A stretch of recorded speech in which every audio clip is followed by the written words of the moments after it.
Like a haymaker sucker punch out of nowhere, my urologist told me that I'd never have an erection again. And as I sat there on his exam table, I felt a sickening wave of grief grip my stomach. And I saw his nurse look over at me with a sad look of pity in her eyes, like she'd just seen the most pathetic man in the whole world. The shame of thinking that at the tender age of only 39 years old, I wasn't just about to lose my sex life, but lose the woman I loved. It was almost too much to bear. It felt like a kick in the fucking balls. And it's not exactly an easy story for me to share either. I mean, let's be honest. What man wants to admit that he is or ever was less than adequate in the bedroom? But the reason I'm willing to go out on a limb like this is that it was through this painful and dark experience that I accidentally discovered a groundbreaking study out of the American Urological Association that can let any man permanently restore his ability to get full, hard, lasting erections on command. I'm talking about the kind of erections that make it hard to walk, that feel like they could tear open the seams of your underwear. Those throbbing, super sensitive erections you used to get with a stiff breeze during your teens. You remember those, right? And best of all, how you can do this totally naturally, without supporting the extortionists in the pharmaceutical industry that charge you more to give you boners than you paid for your first house, without any weird pumps or gadgets, and without having to take cheap male enhancement pills made in unregulated factories in China by amateurs who don't care about your safety. Hi, my name is Olivier. I'm a 41-year-old French-Canadian that lives in Montreal. And if you're one of the over 30 million men in North America alone that suffers from weak erections, reduced sensitivity, or even outright impotence, even if you've only experienced any of these things one time, you're at risk to develop a condition commonly known as crippled cock syndrome that could permanently cost you any hope for a satisfying sex life. In fact, all the myths that you've heard about ED being a blood flow problem, or caused by a lack of nitric oxide, or even something that you can just treat with medication are about to be destroyed.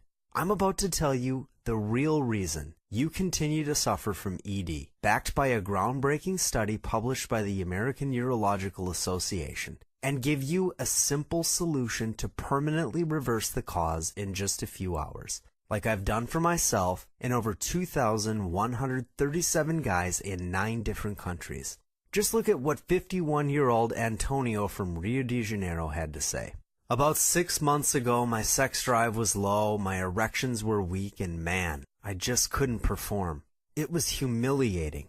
I went to 2 doctors, but they just gave me pills, and I couldn't stand the side effects. A Google search revealed your methods, and I'm so glad I found you. I don't just have my erections back. I've got more energy now than I had in my 30s. God bless you, my friend. Or Kirby Firestone in Seattle, who wrote, "All I can say is you're a brave guy for sharing your story. My erection trouble started at 53 years old, and I never even sought help until I was 57. The ability to get and stay erect has really improved my marriage. My wife barely even argues with me anymore. How's that for unexpected side effects? Thanks for everything."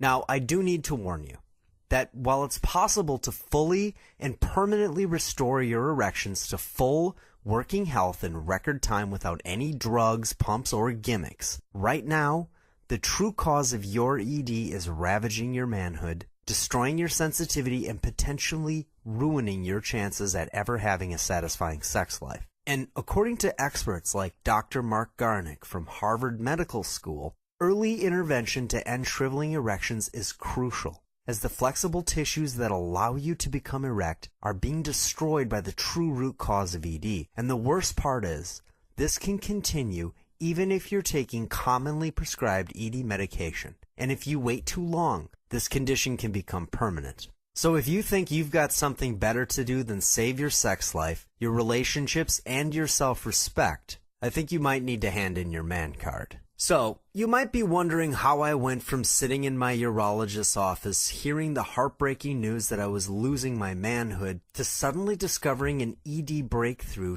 that can give any man the fullest erections that he's had since his teens. Well, it all started on a normal Thursday night. My girlfriend Sophie had texted me earlier in the day at work. "Hey, I've got a little surprise for you. See you tonight." After work, I set up a few candles, poured a couple glasses of wine, and put on some jazz music just as the door rang. She was standing in the doorway wearing a beige overcoat and lipstick red stilettos. I offered to take her coat, but she said, "Not yet," as she grabbed one of the glasses of wine and sat on the sofa. After we shared a few glasses of wine, she gazed at me with that look in her eyes, a combination of wine buzz and lust that let me know she had some very naughty thoughts brewing in her brain. We started making out passionately, and she pulled back, stood up, and took off her overcoat to reveal what was underneath. A new set of steamy lingerie she'd bought to spice things up. I looked her over hungrily.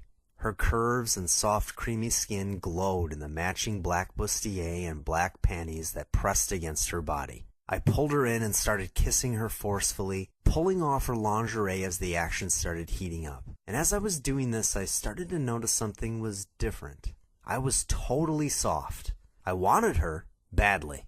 Her naked body pressed against mine. Her sweet, feminine scent filled my nostrils, and I felt the same intense desire for her I had always felt. But I wasn't responding. My member felt paralyzed. I kept waiting for something to happen, but I never got hard. She started to notice that something was wrong and gave me a "what the hell is going on here" look. I tried to relax and keep making out with her and stall for time. She started to fondle me to give me a little boost, but it still didn't do the trick. I felt a rush of anxiety overcome me. I scrambled for what to do. I'd never had a problem like this before. We both kept trying for a while, but the more we tried, the worse it got. My member just laid there, completely lazy, soft, and limp. A warm tide of embarrassment overcame me. Sophie tried to reassure me that it was okay, but on some level I knew it wasn't. I mean, I did notice a little drop in my drive the past few months, but I didn't smoke. I didn't drink to excess. I got plenty of exercise. I just assumed it was stress. I've been working a lot of hours at work finishing up a big project that was going to mean millions of dollars in new revenue for the company I worked for. I tried to brush it off as just a one-time thing, the kind of thing that happens to all guys. But you know as well as I do that ED can really start to mess with your confidence. I started having a tough time even enjoying a night out on the town with my girl. That nagging little voice in the back of my mind pestering me with thoughts of what if it happens again. It really got in my head. I started losing interest in sex, and my erections were less and less predictable as a result. It got to a point where I went weeks without having an erection. I just didn't want to admit that I had a problem. But then came the moment that brought everything to a head. Sophie's girlfriend had come in from out of town, and I got a text from her late in the evening. "Hey, can you come and get me at the bar? Yvette and I need a ride." After I'd picked them up, I realized that they were both pretty buzzed. I looked up to Sophie and asked her if she wanted to stay at my place after we dropped off Yvette. "What are you asking, Olivier?" she said with a gleam in her eyes. I just smiled back at her knowingly. "Just that it's closer than driving back to your apartment," I said with a tone of mischief. Just then, Yvette rang in with a drunken, slurred voice and said, "If you're inviting her over for sex, you'd better get it up this time, 'cause she's starting to feel neglected." I immediately felt a hot wave of shame roll up my face like I just opened up a 400-degree wood-fired stove. Sophie tried to defend me, yelling out, "Shut up and mind your own business," but the damage was done. After that, I knew two things. Sophie was talking to other women about my problem, and I could no longer pretend that my on and off erections were not a problem anymore. I knew that if I didn't do something, I would lose the woman that I loved. And that night, I talked with Sophie about it directly.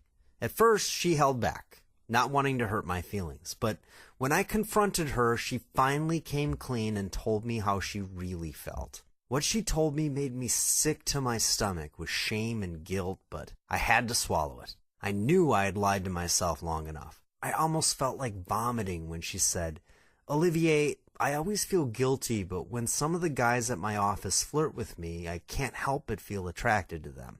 I just miss regular sex. I care about you, Olivier, but I have a sex drive too, and when you can't perform, it does make me feel, well, neglected." That was the last straw. I knew I needed to do something or risk losing her. So I booked an appointment with a urologist to get to the bottom of it once and for all. After he asked me all the normal questions and did a few quick tests, he looked a little puzzled. I didn't smoke, drink to excess, or have diabetes or prediabetes. I exercised frequently, I ate healthy, and while I had a little extra stress, it wasn't anything a 38-year-old man shouldn't be able to handle. He just looked over the chart, looked back at me, and said, "Well, you're perfectly healthy. I think we'll just start you on Viagra." He wrote me a prescription and sent me on my way.